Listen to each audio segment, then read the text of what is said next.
Hey there, hi there, ho there, good morning and happy fun Friday. It's Memorial Day weekend as we get ready to have our final, Marshall County Today show of the week. And it's a pleasure to welcome in our special guest. He's the superintendent of Plymouth Schools, Mr. Mayhorter with us. And Mitch, good morning. How are you, my friend? Doing good. Thanks for having me on. Well, thank you for taking time out of your busy schedule to join us. And we have had area superintendents come in to talk a little bit about the year-end events leading to graduation, and we appreciate you following up and coming over to talk a little about this year. And let's kind of talk about this year for you guys.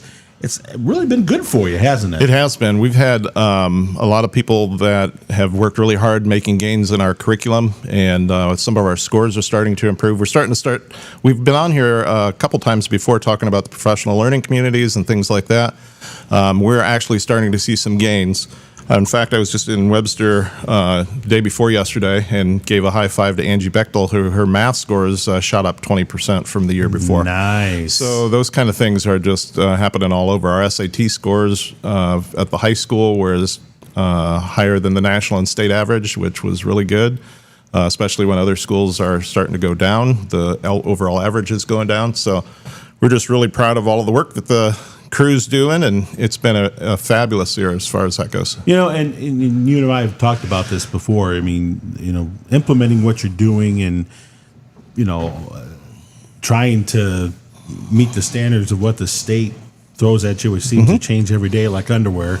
I mean, it's difficult. People just don't know. Well, with schools, especially our size, because for some reason, you know, bigger schools have these expectations until they get into the metro areas. And, you know, I don't want to get started on that, but I mean, the fact of the matter is, you don't have enough show for that. Yeah, you know, and everybody thinks the playing field's the same, but unfortunately, it's just not. And when schools your size have to come up and meet these requirements, it's difficult because you're getting lumped into other schools your size that some are just having problems in bigger cities than others. And so now you guys are forced to even make more changes in curriculum and stuff like that. So talk a little bit about the steps that you guys have been taking, and you're starting to see finally some good dividends on the educational part. So it starts with having really great people lead your buildings. And so one of the first things that we were really working on was making sure we had the right person in the right seat on the bus in those buildings. And once we had that, then it's just the idea of becoming systematized in what you do. So how you look at each standard and then how you trace that back to its roots. And it's like blocking and tackling, right? So there is a way to do it right and a way to do it wrong. So how do you do it right and then do that systematically all throughout the whole corporation? And that's what we've really done, and that's been what's been really successful. And again, this is all being implemented, by the way, with kids in the classrooms that some are in a higher level of learning than others. And so now in the same classroom, teachers are trying to figure out a way to keep a balance so your higher kids who are learning don't get bored in the classroom. And so you guys have you tried to solve that problem with what you're doing right now. So we have, that's one part of the whole thing. So they have to do extension activities and keep those kids motivated. So they're getting really good at taking an assessment and then seeing which kids did really well on it and need the enrichment, and then which kids need extra help, and then finding the time during the day to give them the extra help that they need for those. The other thing that is really important in all of this is that curriculum in Indiana stretches from kindergarten all the way to grade 24. So you have to take care of some of those pieces, take some of those pieces out, because you're not going to be able to get to all of it.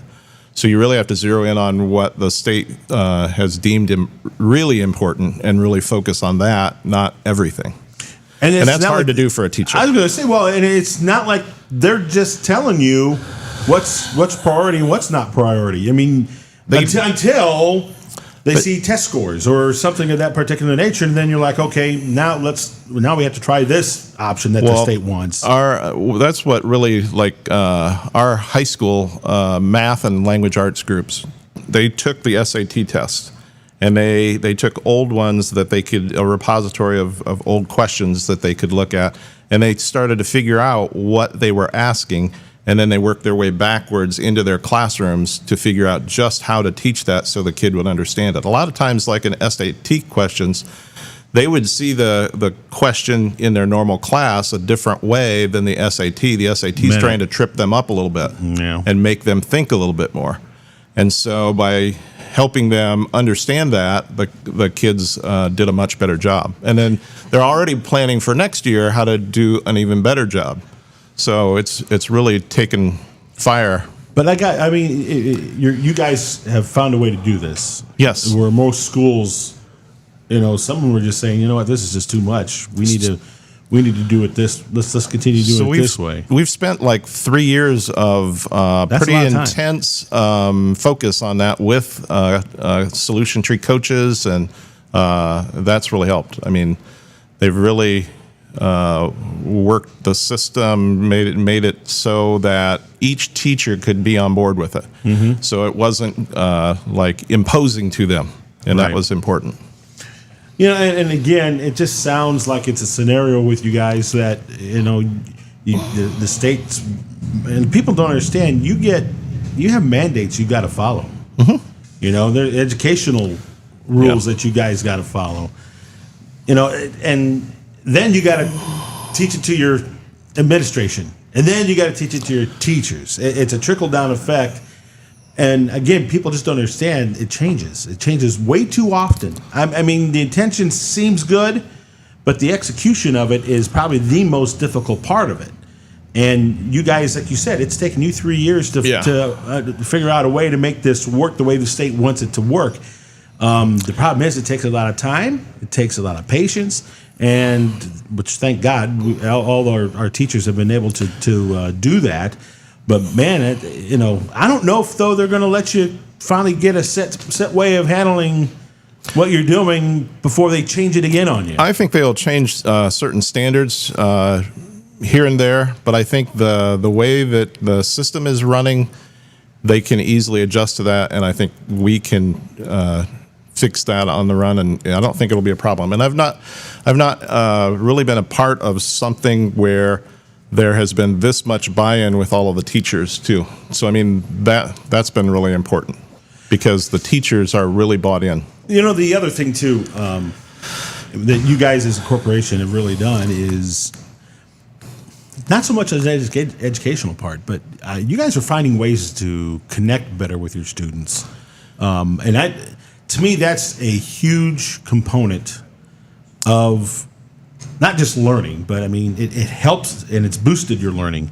And when I'm talking connecting, I'm talking about little things. I've seen your teachers do some amazing individual things out of their time to get a kid acclimated to a classroom, learning what they're trying to do in class. Mm-hmm.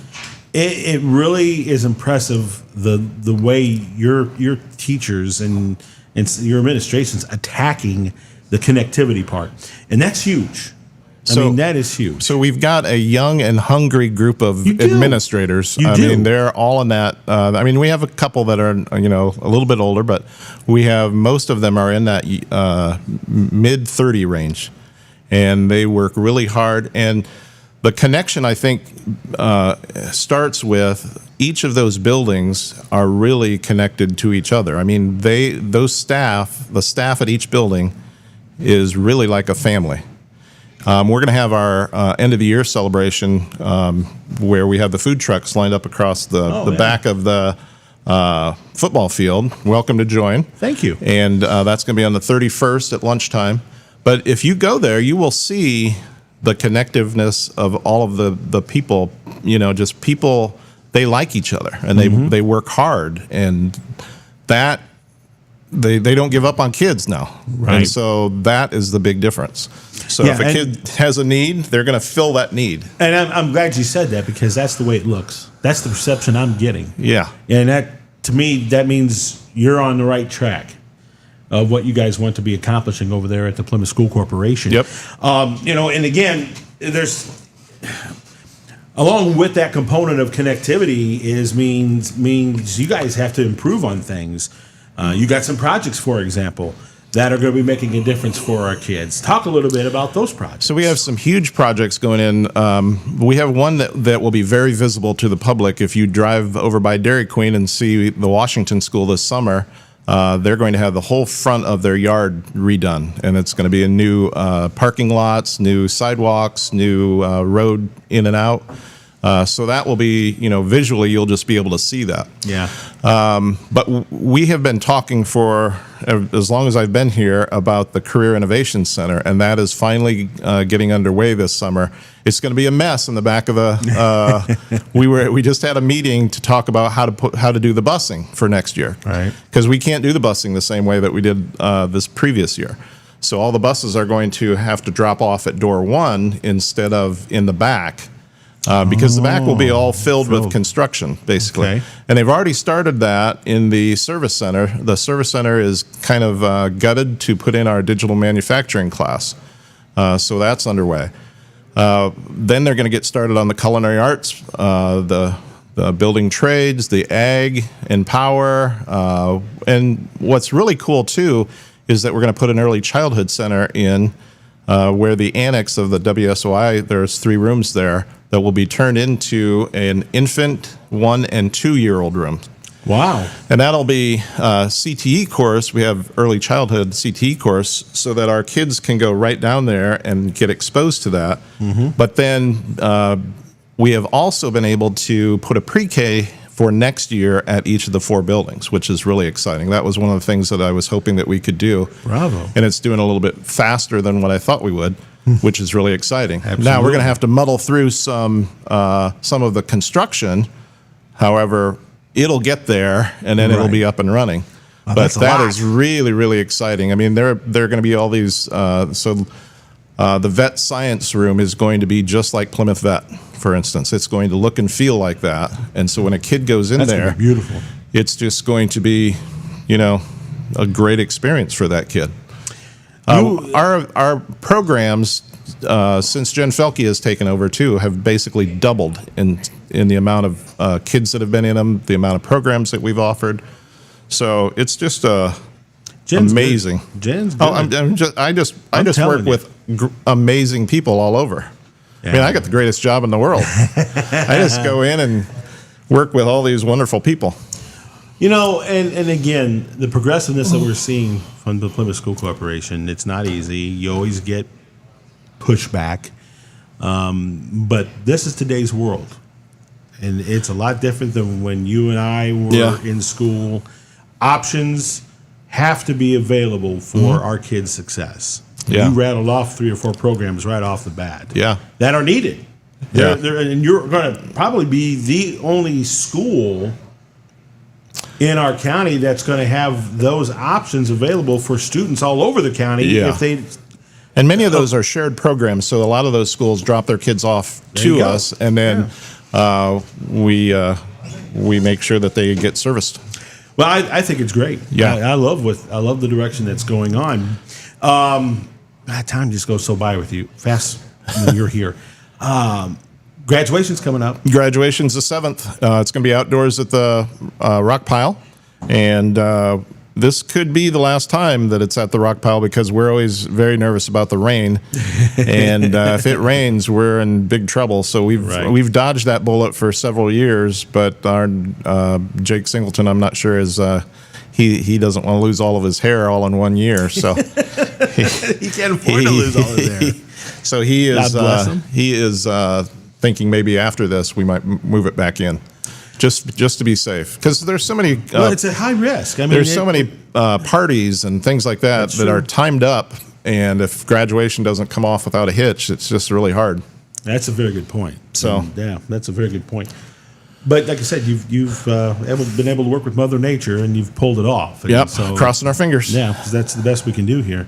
Graduation class, do we know what we're looking at there? I was trying to get an approximate. It's going to be right around that 235 to 243, depending on who gets all their credits here at the end. Sure, so we still got a couple. Yeah, but that's a good number. Yeah, that's a good approximate number. Yep. So it's going to, for you guys, I mean, let's face it, you are the hub here in Plymouth. You guys are the bigger school. That's a good number, man. That's a really very good nice number for you guys. Yeah. That's What was good. exciting for me was that our first count of the year, we grew from that in the second count. So we got more kids enrolled the second semester and that's typically not what you would see. So, well, I got a feeling every school in this county is going to be seeing more additional kids come in, and that's simply because what's going on north of us in the school system is it's just so much uncertainty. Yep. And if I'm a parent, I'm kind of checking out. Yeah.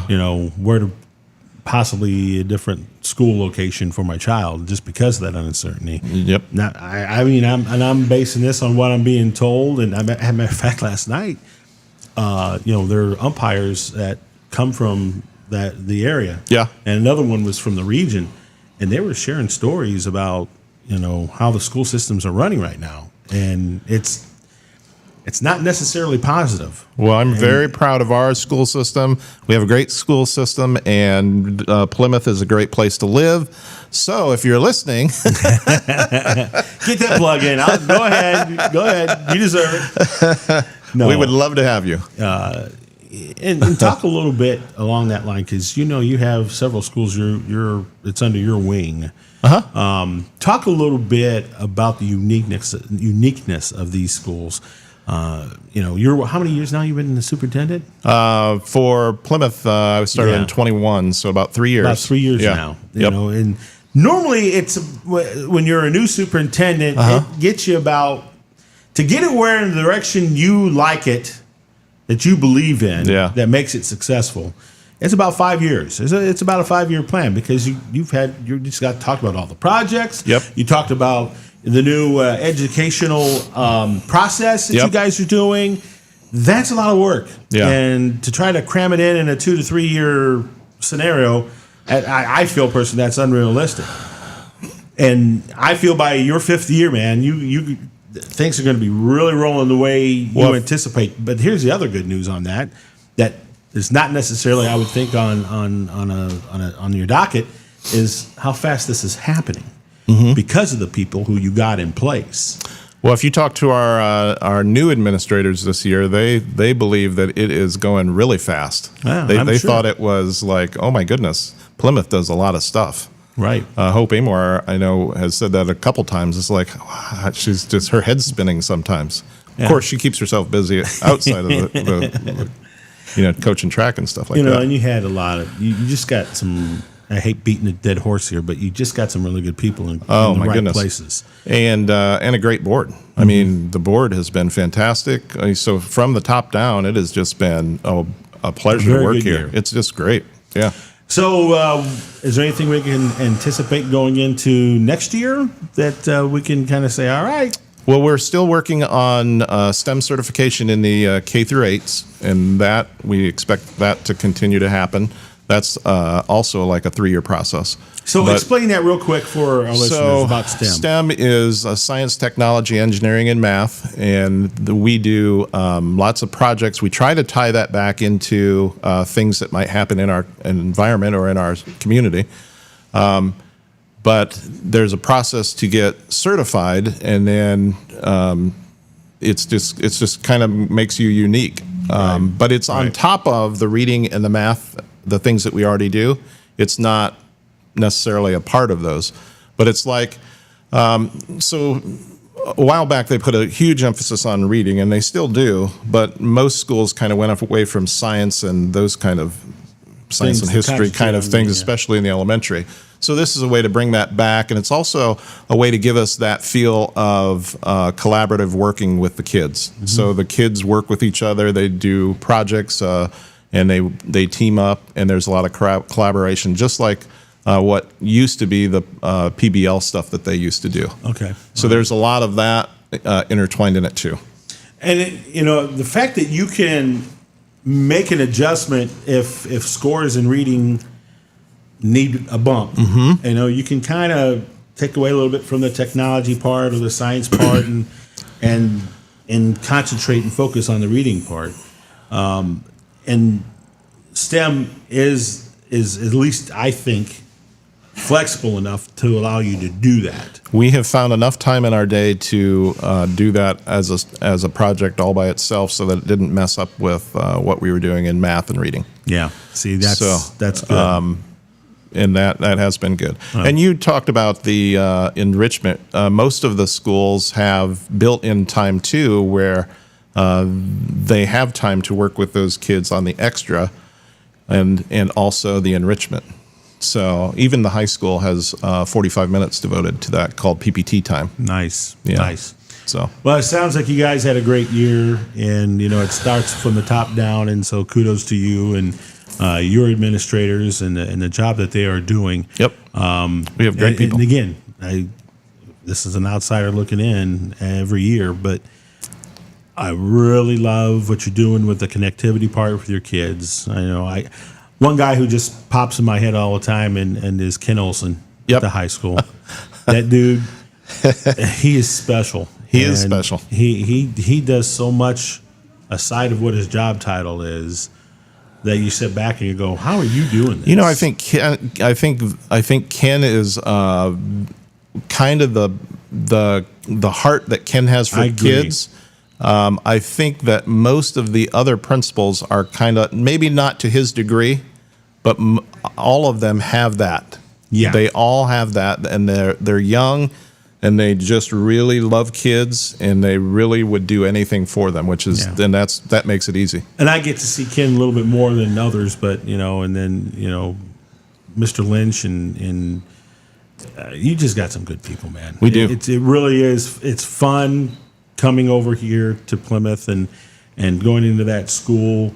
You feel secure when you walk through the doors, and you're extremely positive. That's another area that I think we've done a really good job, is our director group. We have directors meetings every month, and just to look around, it's just like almost like a Hall of Fame kind of group, with your Amy Krasik that is doing food services, or Dave Schoaf that's doing the building and grounds, or Ted Fisher and Ted Brown. Yeah. They're just all, and Ward has come on and made us feel even more safe, and they just are a great group just to sit and solve problems with. Yeah, it is. It's so impressive. It's everywhere impressive. we got that kind of caliber person, which makes the job so much easier. Well, Mitch, we thank you for your time. I know you got to get back to work, and this is the busy part of your season, I think. May's with terrible. Graduation coming up. Yeah. So, May's really busy. Yeah. So thanks for being part of our show today. And you can, if you just caught halfway this interview, as soon as we're done here, you can go to our MaxNet 8.3 Facebook page and catch this interview in its entirety. So we encourage you to share it as well, so people know what's happening here in the Plymouth school system. And the man behind it, it's our superintendent, Mr. Mayhorter, who joins us here today. Thanks again, buddy. Hey, anytime. You betcha. All right, let's take a break. We'll be back with more in a moment.